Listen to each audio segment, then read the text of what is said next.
my thing basically is like this. If I ain't seen no footage, I don't believe it. And me and Jesse Vargas are in communication. We're talking about working together as far as I'm starting back with Mayweather Promotions. I would love to work back with Jesse Vargas. We've been communicating, but I can't go. Everything is rumors until I see it. I'm the type of person I have to visually see it with my own eyes.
On him. Even if he's ready and pumping, he can't wait to get his hands on me as well.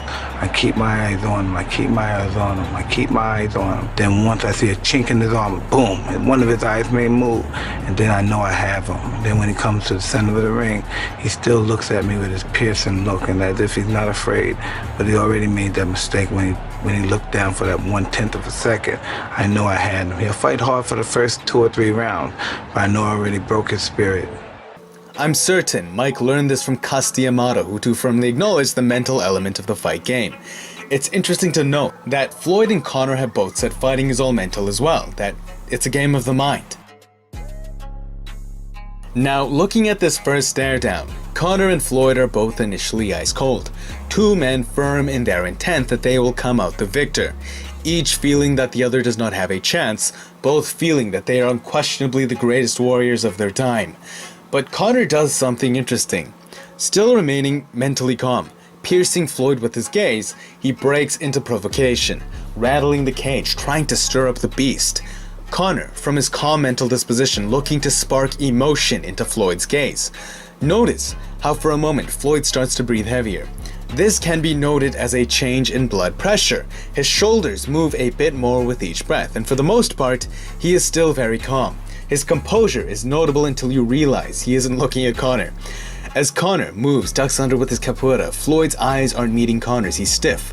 Now, if Floyd's eyes were following Conor from that supreme calm, from this mental aspect of the game, it would imply he doesn't see Conor as a threat, that he is above him, beyond him, but he doesn't do that. He's literally looking above Conor's head at times, trying not to move. Trying is the key description, because if you are so much better than your opponent, as if you are beyond them, as if they were nowhere near your level, if you really felt that way, you would be relaxed and naturally just keep looking into their eyes like they were below you. Floyd had strong composure in this situation, but there was a chink in his armor, a glint of fear. Looking at the other side, something similar could be said about Conor in this regard as well. There was an intensity to Floyd's overall unmoving disposition. He was like a rock, emanating minimal change, and momentarily, Conor actually broke eye contact looking down. Realizing he did, he breaks it again, but this time trying to make it seem unintentional, targeting a member of the audience, trying to indirectly trigger Floyd through someone else. After a while, Floyd not taking any bait, Conor communicates that this is boring, perhaps thinking this is stupid as Floyd is not trying to sell the fight, but this too was an attempt to force a reaction. As you can see, Conor looks back at how Floyd reacted to his ulterior method of provocation. But I believe, in this sense, Floyd did the right thing, not really reacting to Conor. Now, Floyd isn't really fun to watch in this sense, but it does overall communicate a more dominant frame, so as long as he maintains eye contact, which he did for the most part. Floyd should have continued with that superior calm, but in this instance, he takes the bait and joins Conor in the trash talk, perhaps because he felt Conor's provocation that Floyd was being boring. As you can tell, Conor holds the calmer, firmer frame. This back and forth battle, I believe, is one of Conor's greatest strengths. He does it not only before every stare down, but also during his fights, constantly provoking you from beginning to end. A master at muffling your mind through mental warfare. And very shortly, Floyd had to make an excuse to look away from Conor due to the intensity of his game. You can tell, Conor actually noticed this and found this very delicious, and I use the word delicious because he actually licked his lips. He tasted a glint of weakness, and all of a sudden you can almost see Conor sink into a deeper sense of calm. I believe in this instance, Floyd said he's going to KO Conor, and Conor is saying, yeah right, you haven't KO'd anyone in 10 years or something like that. As this continues, here, Floyd, the widening of his eyes, showing off the whites indicating a spike in cortisol and testosterone. Emotion, he's angry, but anger is the same hormone as fear. It is a lower on the food chain emotion in the dominance hierarchy. Conor is completely unfazed, continuing the pressure. Floyd, having to break away again from the mental pressure Conor was applying. Boom, and one of his eyes may move, and then I know I have him. And then when he comes to the center of the ring, he still looks at me with his piercing look, and as if he's not afraid, but he already made that mistake when he looked down for that 1/10 of a second. I know I had him. He'll fight hard for the first 2 or 3 rounds, but I know I already broke his spirit. And here, again, in this aspect of the mental game, by joining Conor in the trash talk instead of remaining calm and silent, he just can't keep up. Throughout this exchange, Conor hasn't looked away once. He's been smashing Floyd with a verbal assault without even blinking whilst remaining perfectly calm. The power dynamic throughout this exchange was a decisive gift to Conor, as Floyd legitimately got angry and had to break eye contact due to feeling overwhelmed by Conor. I don't believe he should have joined Conor in this exchange, simply because Conor had more truth on his shoulders in the trash-talking element. 90 seconds in. Right in front of him. He's talking to him now, Oh, yeah. Mike. Hands at his hips. Having Oh, a he heard conversation. Looking to finish the fight. That's it. It is It's over. all over. Just like that.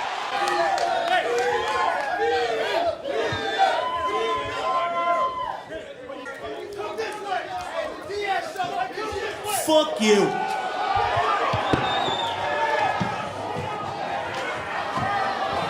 That's all right. Hey, Conor, don't throw those fucking. Yeah, Conor. That's a wrap. He locked him. He tagged him. Big left. He heard him with that. Counting with the leg kicks. Oh, he heard him. Again. And Derek clearly scores it. 48-47 for the winner by majority decision, the notorious Shown ability to be hit there before.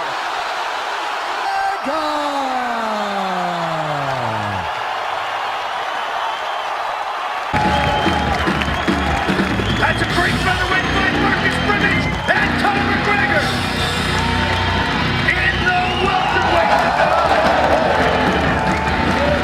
It's unbelievable. Look at the angles. He circles. He can fight going forwards. He can fight going backwards. Look at that uppercut.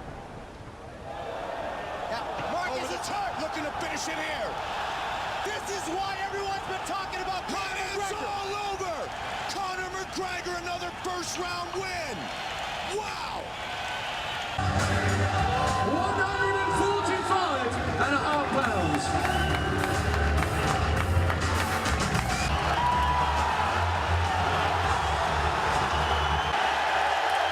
You've got an opponent set on destruction.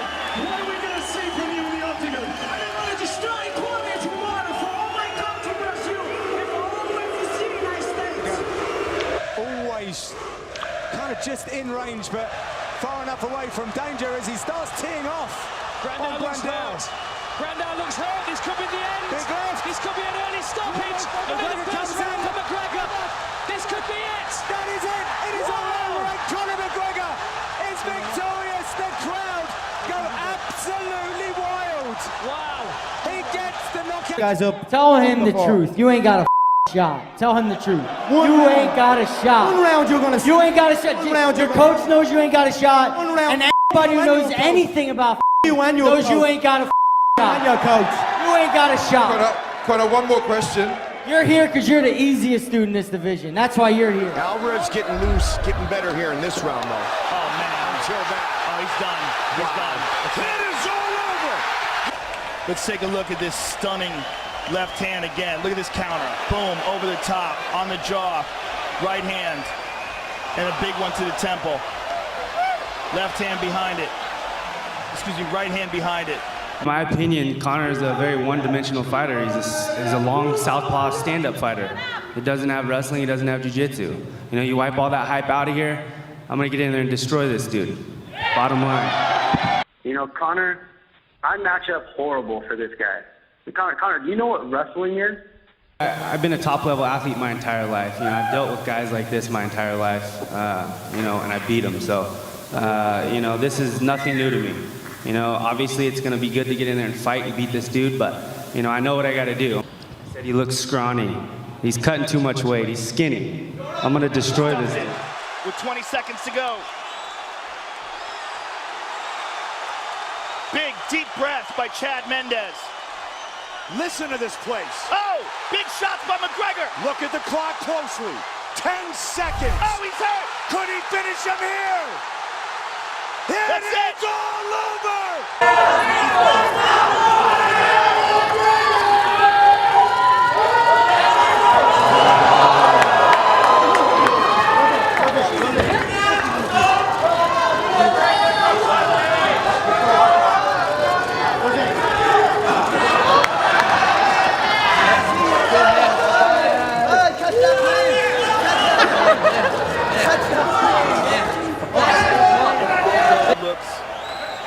Like he's feeling the pressure of this moment.